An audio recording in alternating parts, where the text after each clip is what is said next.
Hey, this is Camo Kid 1SS, and I thought today, since my Desolador knives, my handmade knives, are starting to get a little bit of interest after Hisatsu 5 did a wonderful review on them, I thought I'd go ahead and show you some of the process and some of the tools I use to make the knives. And after y'all see the tools and everything, y'all might be able to make some of your own knives.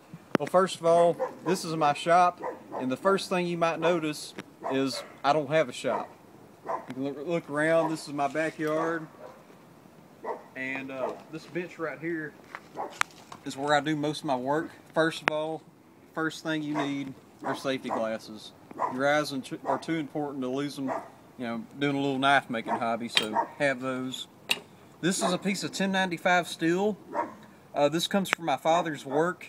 He works at American Color Graphics, and basically it's a printing company, and this cuts paper like a newspaper. It just continually cuts paper. That's all it does out all day. They wear out, they throw them away. And one day my dad decided, actually I asked him, what are y'all going to do with these blades? And he brought one home for me, and turns out it was made out of 1095 steel. So, that's the only thickness I can really get in 1095 steel. There might be some more thicknesses in the future. But basically what I do, I don't have a Desolador with me, so I started with another design. This is just kind of a crappy design I made. I was just kind of fooling around. I draw it out on a piece of notebook paper, put it on the 1095, and then I'll trace it out with a magic marker. That's all I do. And then I'll cut it out with a Craftsman hand grinder. This is a DeWalt cutting tool, cutting wheel, and I went to Harbor Freight and got their cutting disc, and they don't cut worth a dang, so don't do that. If you're going to try this, go ahead and pay a little bit more and get the DeWalt cutting disc, because they cut a lot better. After that, I'll get the rough cut. When I cut it out, it's not really smooth at all, and I had to get my bench grinder to get all the rough nicks and everything out, and I finally get it smoothed down. And then I'll move over to my Craftsman belt sander. And I don't really think Craftsman makes this belt sander anymore, but they still sell the belts. I think you can get a sander at Harbor Freight, and I would trust that. I'm probably going to get another one sometime. So I'll have this belt sander, and then I'll have a Harbor Freight belt sander, and I can have a rough belt on on this one, and then on the Harbor Freight belt sander, I'll have a finer belt. But anyways, I'll polish the blade up pretty nicely with this, get all the roughness out of it that the bench grinder couldn't get, and then I'll start making my initial bevel. And after I make my initial bevel, that's really all you can do with this, because it won't really put a nice bevel on it. I'll just get that right there, and the steel will basically be as thick as that, but it'll have a bevel on it. And after that, I'll go ahead, get me a mouse pad, get some sandpaper. Just say this is sandpaper. And I get that blade, and I just start going with the bevel, real coarse sandpaper, and it starts convexing the edge. And it's just the best way I know how to do it with the limited tools I have.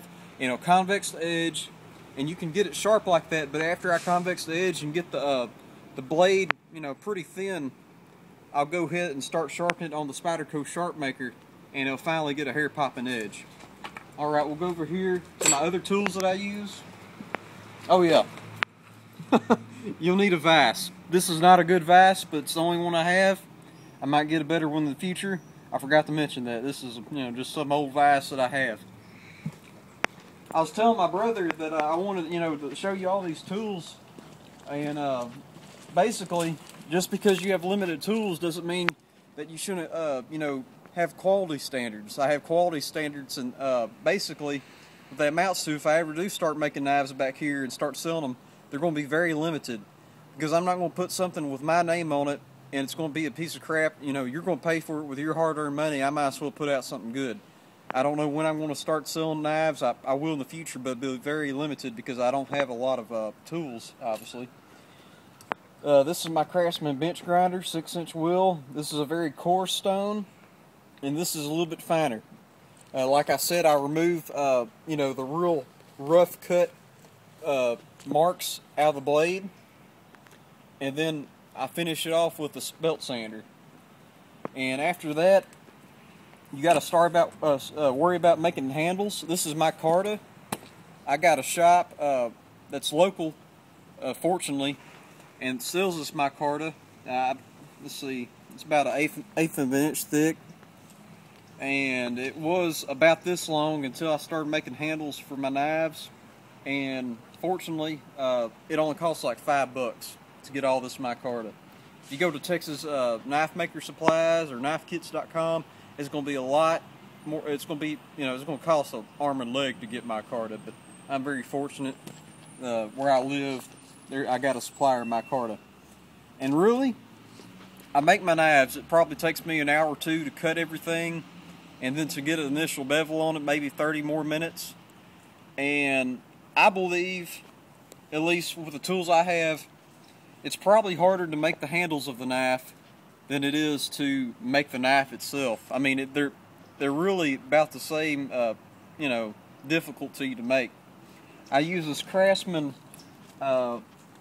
scroll saw, and what I do, it's like my knife blades. I get my permanent marker and draw out a handle, and I cut it out, and it's pretty difficult. And then I get that same handle and trace that handle. And when you trace something, it gets a little bit larger. So you're going to have to do, I got to get over to the belt sander and make the handles larger. I'm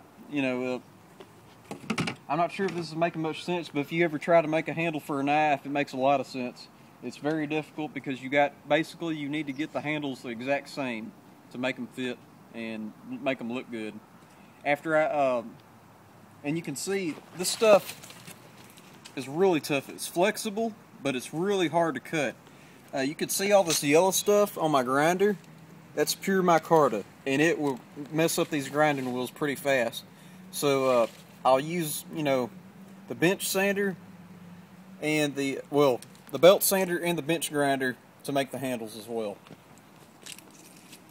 And basically that's all I got to make these knives. So I hope it gives you a little bit more appreciation of the knives that Austin Hisatsu 5 reviewed. And maybe you'll start making knives, But I hope you enjoyed this video. I hope it was a little interesting. I hope it made sense. I'm Camo Kid 1SS, and thank you for watching. I hope you enjoy the rest of your day.